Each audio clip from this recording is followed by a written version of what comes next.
السلام علیکم ورحمۃ اللہ وبرکاتہ. خالد بھائی بہت شکریہ جی مہربانی دیا. اللہ کو جزائے خیر دے.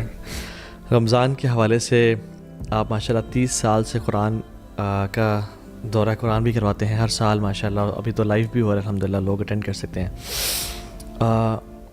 رمضان کے حوالے سے لوگوں کو میں چاہتا ہوں کہ آپ کچھ پریکٹیکل ٹپس دیں, اسپیشلی قرآن سے کنیکشن کے حوالے سے. بیکاز ایک جو چیز میں فیل کرتا ہوں امت میں وہ یہ کہ رمضان یعنی ہم رمضانی مسلمان ہیں اور ہمارا تعلق قرآن سے بھی رمضانی ہی ہوتا ہے, اور پھر وہ چھوٹ جاتا ہے اور بڑا سپرفیشل ہوتا ہے. قرآن ختم کرنا ہے, ہم شروع نہیں کرتے کبھی وہ جو ایک رمضان میں نا پراپرلی کہ اپنی زندگی میں اس کو لے کے آنا. تو آپ کی لائف میں قرآن نے کیا کیا آپ کو جو ہے نا آپ پہ سیکرٹس کھولے اور کیا فائدہ پہنچایا, اور پریکٹیکل ٹپس فار مسلمس کہ کیسے قرآن کے ساتھ جڑ سکتے ہیں کہ وہ قرآن واقعی میں ربیع قلبی و نور صدری بن جائے ان کے لیے. بسم اللہ الرحمن الرحیم. دیکھیں وہ تو خیر قرآن مجید نے جو ہمیں برکتیں دی ہیں نا ان کا کوئی ہمیں ادراک ہو ہی نہیں سکتا. وَإِن تَعُدُّوا نِعْمَتَ اللَّهِ لَن تُحْصُوهَا لَا تُحْصُوهَا, تم ان کو شمار بھی نہیں کر سکتے. اور بہت سارے ایسے ہوتے ہیں آدمی کو پتہ بھی نہیں ہوتا نا کیا کیا انعامات ہیں, اور پھر کس قسم کے شیاطین ویسے ہی دور رہتے ہیں. وہ تو آپ ان کو دیکھتے ہی نہیں تو وہ اس وجہ سے دور رہتے ہیں. لیکن سب سے بڑا مسئلہ یہ ہے جب ہم لوگوں کو دیکھتے ہیں اور جب ان کے سامنے کوئی چیز ہوتی ہے, کوئی واقعہ ہوتا ہے, کوئی ایونٹ ہوتا ہے, تو وہ اسے جس طرح انالائز کر رہے ہوتے ہیں تو حسرت ہوتی ہے کہ بہت پڑھے لکھے لوگ ہیں, بہت سمجھدار لوگ ہیں, کیپیبل لوگ ہیں, ہم سے بہت بہتر ہیں, لیکن وہ قرآن ویژن نہ ہونے کی وجہ سے وہ چیزوں کو بہت سطحی طور پہ دیکھ رہے ہوتے ہیں. تو یہ جو اللہ تعالیٰ کے اس کلام سے جڑنے کے نتیجے میں آپ کو ایک ڈیپتھ ملتی ہے چیزوں کو ذرا گہرائی میں دیکھنے کی, بصیرت سے کہہ سکتے ہیں, بصیرت کہہ لیجئے, دانائی کہہ لیجئے, ایک خاص وہ جو ہے نا وہ بہت بڑی دولت ہے, بہت بڑی دولت ہے. آپ کا نقطہ نظر, زاویہ نگاہی بدل جاتا ہے چیزوں کو دیکھنے کا, حالات و واقعات کو دیکھنے کا. بہت سے لوگ وہ مجھ سے پوچھتے رہتے ہیں کہ جی آپ نے انٹرنیشنل افیئرز کا کہاں سے وہ تعلیم حاصل کی ہے, کیا ڈگری ہے. تو میں تو بس مسکرا کے رہ جاتا ہوں کہ اصل میں بات یہ ہے, یہ وہ جو اقبال نے کہا تھا نا کہ کافر کی یہ پہچان کے آفاق میں گم ہے اور مومن کی یہ پہچان کے گم اس میں ہے آفاق. تو قرآن مجید کے ساتھ جب آپ کی ایک ممارست پیدا ہو جاتی ہے نا تو آپ کو وہ چیزیں دیکھنے کا بالکل انداز ہی بدل جاتا ہے. اور قرآن بہت سمپلی آپ کو پڑھا دیتا ہے. اس کی ایجوکیشن کا طریقہ مشکل نہیں ہے, کوئی کمپلیکیٹڈ نہیں ہے, بہت سہولت سے پڑھا دیتا ہے. اور اس کے بعد چیزوں کو دیکھنے کا بالکل ایک اور طرح سے نظر آتا ہے. جیسے اینک آپ لگا لیں یا دوربین لگا دو, دور تک دکھتے ہیں, خوردبین لگائیں تو قریب سے دکھتے ہیں, تو قرآن لگائیں تو ذرا گہرائی میں بھی دکھتا ہے جو اور کسی طریقے سے نہیں نظر آ رہا ہوتا ہے.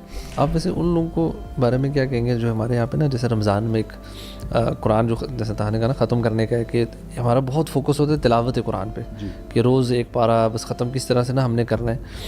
وہ اگر قرآن سے تعلق بنانا چاہتے ہیں تو ان کو کیا کرنا چاہیے تلاوت کے ساتھ ساتھ وہ؟ اور ایک ہاں یہاں یہ بھی پریشن ہے کہ میں قرآن کیونکہ میں عالم دین نہیں ہوں تو میں بالکل بھی قرآن سمجھ کے خود سے نہیں پڑھ سکتا, تو آپ ان کو کیا مشورہ دیں گے, وہ کیا کریں؟ What should be the first step? ایک ایسا بندہ جو اب قرآن سے اس رمضان تعلق بنانا چاہ رہا ہے, نیا ابھی وہ دین کی طرف آنا شروع ہے, تو اس کے لیے what should be the first steps اس کے لیے؟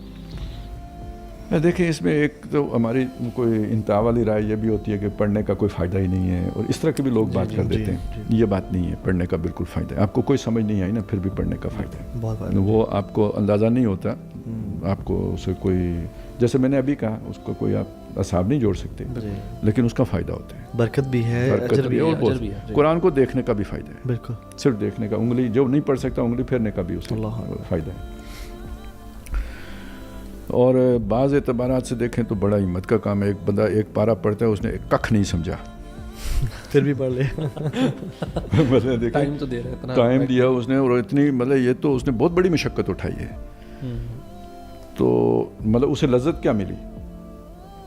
ہو سکتا ہے کچھ آہنگ جو ہوتے ہیں, قرآن کا آہنگ بھی تو ہے نا ایک, اس کے اندر ایک روحانیت ہے, یا وہ کیا کہیں, ایک ڈیوائن میوزک بھی ہے, تو ہو سکتا ہے اس کا حظ اس نے اٹھایا ہو. باقی دیکھیں نا اس نے ساری مشقت ہی کی ہے, اور بے کیف مشقت کی ہے, جسٹیفائڈ ہے, مطلب اس کو بھی کچھ مل جائے اس میں سے. لیکن جو بات میں نے ابھی کی تھی نا اس کا تعلق ہے اصل میں صرف ترجمے کے ساتھ بھی نہیں ہے. اگرچہ کہ ترجمہ اس سے اگلا لیول ہے, آپ کا ویژن ترجمہ بھی بنا دے گا, نقطہ نظر میں تبدیلی ترجمہ بھی کر دے گا.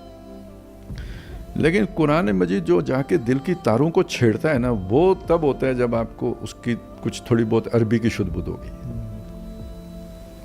تو آئیڈیل تو یہ ہوگا کہ جو بندہ مطلب کوئی اسٹوڈنٹ ہے, یونیورسٹی اسٹوڈنٹ ہے, کالج اسٹوڈنٹ ہے, وہ تو عربی سیکھنے کی بھی کوشش کرے, مشکل نہیں ہے, آن لائن بھی سیکھ سکتے ہیں. بہت سے ایسے اساتذہ ہیں جنہوں نے آن لائن پڑھا ہے. اچھا, اب آ جائیں جو سیکھنے کی عمر سے آگے چلا گیا تو ترجمہ. اب وہ اگر وہ خود نہیں پڑھ سکتا, وہ عربی اسے نہیں آتی, ترجمہ پڑھے. علماء نے ترجمہ کس کے لیے کیا؟ اگر یہی بات ہے بھائی ترجمہ نہیں پڑھنا چاہیے تو کیا کس کے لیے؟ علماء کو تو ترجمہ کی ضرورت نہیں ہے بھائی. جس نے درس, اسے کیا ضرورت ہے جس نے درس نظامی کیا ہے کہ اسے ترجمہ اس کے سامنے رکھا جائے؟ تو کیا عامیوں کے لیے یہ ہے, کوئی اب مانے یا نہ مانے. تفسیریں کس کے لیے لکھی ہیں؟ جی, اکثر و بیشتر تو عربی تفسیروں کے ترجمے ہوئے ہیں جی, اور 80% تفسیریں ایک ہی ہیں.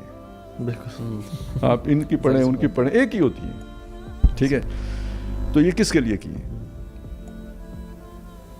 لوگوں کے لیے کی ہیں.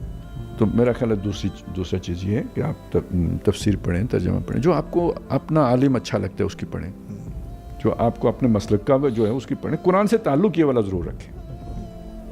اور رمضان ہے, آپ طے کر لیں کہ جی جو اب رات کو جو ہے نا قاری صاحب نے سنانا ہے تو میں دن کو پڑھ کے جاؤں گا. بالکل مزہ بھی آئے گا اس کا. تو جب آپ سنیں گے آپ یقین مانیں آپ کو کچھ نہ کچھ سمجھ بھی ضرور آ رہی ہوگی. یہ جو اور تو اتنا تو پتہ لگ رہا ہوگا نا اس وقت جو ہے نا فلانا قصہ چل رہا ہے. بالکل ٹھیک ہے, تو یہ کر سکتے ہیں. اچھا, ایک اور سہولت آج کل آ گئی ہے, اور وہ سہولت ہے جی آپ پڑھ بھی نہیں سکتے تو سن سکتے ہیں نا. کتنے تراجم میں جو لوگوں نے کر دیے ہیں. آپ سفر کر رہے ہیں, لاہور جا رہے ہیں, کہیں بھی جا رہے ہیں, آپ نے گاڑی میں لگایا اور وہ سننا شروع کر دیا. آپ گھر میں ہیں تو سن لیا, آپ نے ٹائم کو طے کر لیا, اس ٹائم پہ کسی کا سن لیا, جو آپ کو پسند ہے اس کا سن لیں. تو بہت سی سہولتیں ہو گئی ہیں قرآن سے وہ تعلق قائم. اب کوئی بہانہ نہیں بنا سکتا اللہ مجھے پتہ نہیں تھا یا یہ تھا یا وہ تھا یا نہیں. ہر ایک کے لیے اللہ تعالیٰ نے کوئی نہ کوئی سبب بنا دیا ہوا. آپ کی فیوریٹ آیت کون سی ہے اگر پوچھوں, اور اس کی وجہ؟ اچھا, یہ تو بڑا مشکل سوال ہے. یہ اصل میں بدلتی رہتی ہے. میں آپ کو سچی بات آج کل سے کہ بھائی کبھی آپ کو کیا یاد, مطلب جیسے آپ پہ حالات آتے ہیں نا وہ اس کے مطابق پھر وہ کوئی اس وقت جو ہے نا وہ کوئی نہ کوئی جو ہے نا وہ آیت آ جاتی ہے. تو آج کل مجھے جو ہے نا سورہ یوسف بہت جو ہے نا چڑھی ہوئی ہے. اچھا. وَإِنَّ رَبِّي لَطِيفٌ لِمَا يَشَاءُ جو ہے نا, اللہ اکبر, کہ میرا رب جو کرنا چاہتا ہے نا وہ بڑی باریک بنی سے کر جاتا ہے. دنیا دیکھتی رہتی ہے ہر ایک, پتہ وہ کیوں اسی لیے چڑھی ہوئی ہے نا کہ یعقوب علیہ السلام کے بیٹوں نے یوسف علیہ السلام کو نکالا کس نیت سے نکالا, اللہ کا منصوبہ کیا تھا. ٹھیک ہے, بیٹوں نے کیا کیا, اس کے بعد قافلے والوں نے کیا کیا, عزیز مصر نے کیا کیا, اس عزیز مصر کی عمران وہ زوجہ جو ہے اس نے کیا کیا. ایک ایک کردار آپ دیکھیں, کسی کی بھی وہ نیت نہیں تھی جو اللہ کا منصوبہ تھا. اور آخر میں جا کے کیا ہوا, کنکلوڈ کہاں پہ کیا حضرت یوسف علیہ السلام نے, قد جعلہا ربی حقا, میرے رب نے اسے سچ کر دیا. ٹھیک ہے, ان ربی لطیف لما یشاء, یہ ہے اصل میں. لقد احسن بی اذ اخرجنی من السجن. اچھا, اس میں یہ صبر والا ایلیمنٹ بھی ہم لوگ جیسے جس دور میں گزر رہے ہیں, جو میں نے نقطہ نظر اور اس کی جو بات کی تھی وہ یہ ہے, جب آپ کا یہ ویژن بن جاتا ہے تو آپ میں صبر آ جاتا ہے کہ بھئی ابھی یہ ہو گیا ہے نا, نو پرابلم, ابھی اس کی حکمت مجھے نہیں معلوم, اس میں اللہ نے کیا خیر رکھا ہے یہ کل پتہ چلے گا, صبر کر لیتے ہیں. بے قراری آپ میں تبھی آتی ہے جب آپ کا ویژن نہیں ہوتا. اور یہ ہمارے آج کل سوشل میڈیا کے دور میں یہ جو انسٹنٹ گریٹیفیکیشن اور یہ جلد بازی یہ تو بہت زیادہ ہوتی جا رہی ہے اس وقت. ٹک ٹک ٹک ٹک, میچ بھی T20. ٹھیک ہے نا, یہ ہمارا مزاج بن گیا ہوا ہے. ویسے انسان ہمیشہ سے جلد باز ہے, خلق الانسان من عجل, وہ تو ہے جلد باز, لیکن ادھر آ کے جذباتی کو پر لگ گئے نا, اس اجرت پسندی کو. ساری یہ فرسٹریشن ہے جلد بازی سے پیدا ہوتی ہے. نیکی کے لیے بھی جلد بازی, برائی کے لیے بھی جلد بازی, پسندیدہ نیکی کے لیے بھی نہیں ہے.